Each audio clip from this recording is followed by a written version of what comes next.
Hello friends, welcome to my channel teaching by Ansari. कैसे हैं आप लोग? आई होप आप लोग अच्छे होंगे और अच्छे होना भी चाहिए। तो यहाँ पे देखिए एक सवाल दिया गया है जो काफ़ी बड़ा है यहाँ पे, लेकिन इसको हल करने में ये आसान भी है।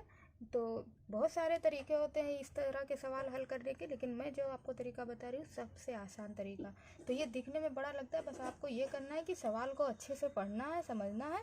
बाकी ये एक लाइन में ही हो सकता है अगर आप चाहें तो, लेकिन मैं आपको स्टेप वाइज समझाती हूँ कि कोई चीज़ ऐसा ना हो कि मिस हो जाए। आप कमेंट करें, मैं कमेंट कब पढ़ सकूं तो आपको समझ में ना आए, इसलिए मैं हर स्टेप को पढ़ाती हूँ। तो थोड़ा सा टाइम टेकिंग होता है, लेकिन अगर आप समझ जाएंगे अच्छे से तो उसको बहुत आसानी से और बहुत जल्दी कर पाएंगे। तो चलिए सवाल को हम पढ़ते हैं। राजन ने अपने किराए का 10% वेतन पर खर्च किया। जो उसको किराया मिलता है मासिक में, उसने क्या किया? तो यहाँ पे थोड़ा सा सवाल का मिस्टेक हो गया था कि राजन ने अपने वेतन का 10% किराए पर खर्च किया।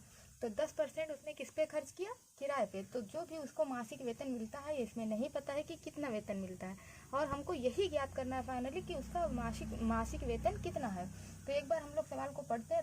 राजन ने अपने वेतन का 10% किराए पर खर्च किया, शेष भाग का 20% परिवहन पर खर्च किया, शेष का 40% भोजन पर, शेष का 80% बिलों पर खर्च कर दिया, और 5,000 रुपये बैंक में भी जमा कर दिया। 1,480 रुपया छोटे खर्च के लिए रखा अपने पास। तो उसका मासिक वेतन ज्ञात कीजिए। तो देखिए कितना कॉम्प्लिकेटेड सा दिया गया है कि शेष का इसमें ये नहीं, जो बचता है उसमें से परसेंटेज दिया गया है। तो इस तरह के सवाल कई तरह से हल होते हैं, लेकिन मैं आपको बता रही हूँ। तो राजन का वेतन कितना है हमको नहीं पता, किसी को अभी नहीं पता है, तो हम उसको ए मान लेते हैं या एक्स मान लेते हैं। तो उसका वेतन कितना नहीं पता, और यहाँ पे मल्टीप्लाई का निशान लगाते हैं। तो राजन ने अपने वेतन का 10% किराए पर खर्च किया। तो 10% यानी कि उसने अगर खर्च कर दिया है, तो अब जाहिर सी बात है कि उसके पास कितना परसेंट बचा होगा? 90% बचा होगा। तो हम 90% लिख लेते हैं, और यहाँ पे परसेंट के फॉर्म में लिख रहे हैं, तो जाहिर सी बात है नीचे हमको क्या लिखना पड़ेगा? 100 लिखना पड़ेगा। 100 लिख दिए। खर्च किया, शेष भाग का 20% परिवहन पर खर्च कर दिया। अब जो बचा उसका कितना? 20% परिवहन पर खर्च किया। तो जब 20% फिर खर्च कर चुका है, तो उसके पास कितना बचा होगा? 80%। और ये 80% किसका बचा होगा? इसमें से जो भाग करने पे बचेगा उसका 80%। तो हम उसमें डायरेक्टली कर रहे हैं। 80% किस पे खर्च कर दिया? परिवहन पर खर्च कर दिया। 20% परिवहन पर खर्च कर दिया, तो अब उसके पास कितना बचा? 80% बचा। तो जो इसका है, इसमें से जो बचा उसका 80% है ना। देखो यहाँ पे क्या लिखा हुआ है? शेष भाग का पर खर्च किया। शेष का 40% भोजन पर खर्च किया। अब इसमें से जो बचा खर्च वर्च करने के बाद उसका 40% भोजन पर खर्च कर दिया। तो जब 40% उसने खर्च कर दिया, तो यहाँ पे कितना बचा? 60% बचा होगा उसके पास। तो हम यहाँ पे 60 लिख देते हैं। शेष का 80% बिल पर खर्च कर दिया। अभी भी उसने जो भी थोड़ा बहुत पैसे बचे, उसमें से भी इसने 80% किस पे? बिलों विलों पे खर्चा कर दिया, जो भी घर का उसका आता होगा। तो अब 80% खर्च कर दिया है, तो अब बेचारे के पास कितना बचा? 20% बचा होगा। अब ये 20% बचा, बिलों पर खर्च कर दिया। अब 5,000 बैंक में जमा किया, और उसके बाद जो है अब ये सब जो है बचा। अब यहाँ पे हम क्या लिख देंगे? इक्वल का निशान लगाएंगे, और यहाँ पे 5,000 बैंक में जमा किया और 1,480 छोटे खर्च के लिए रखा। तो 5,000 उसने, और समझ लो कि ये 1,480 जो है ये भी उसके पास बचा हुआ पैसा है। तो हम इसको ऐड कर देंगे, और यहाँ पे कितना बचा? 10 में से 4 गया 6।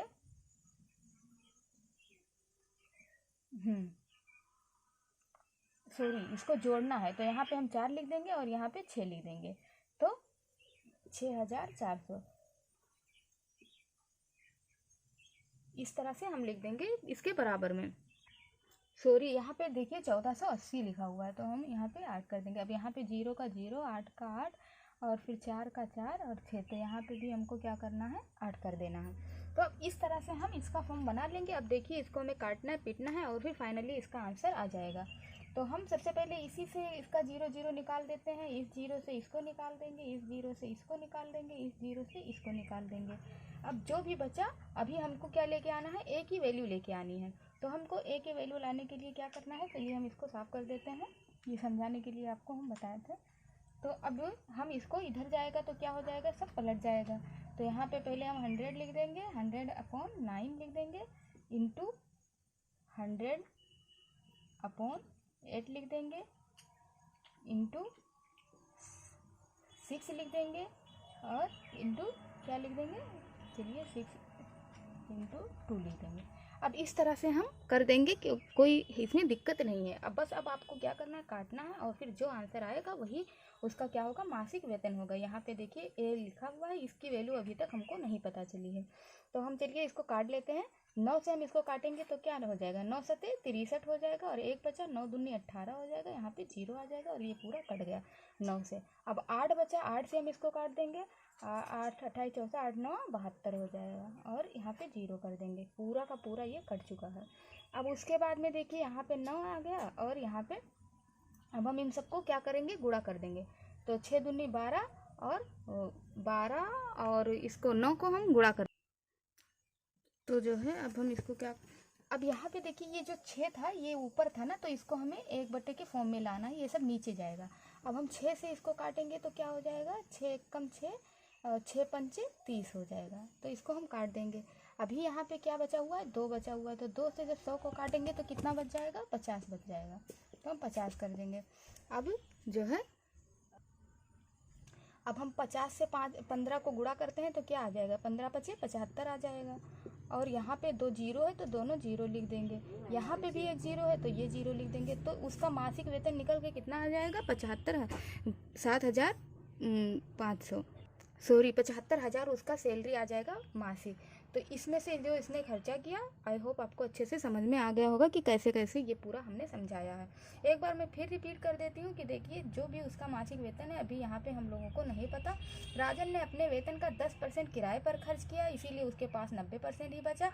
अब उसमें से भी 20% परिवहन पर खर्च कर दिया तो उसके पास 80% बचा।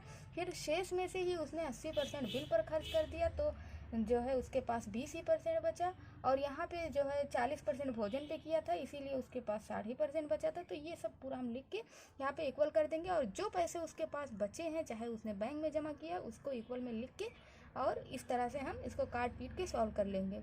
तो जब हम इसको काटेंगे तो ए की वैल्यू निकल के आ जाएगी जो कि कितनी है, 75,000 उसका मासिक वेतन है। तो आई होप देखिए ये सवाल कितना बड़ा सा था, कॉम्प्लिकेटेड लग रहा था, लेकिन इसको हल करने में तो मेन चीज़ ये होता है कि तरीका समझना, और तरीका आप समझ भी लेते हैं, लेकिन अगर आप कुछ दिन तक रिवीजन नहीं करते हैं तो भी भूलने की संभावना रहती है, चाहे आप हो या मैं हूँ।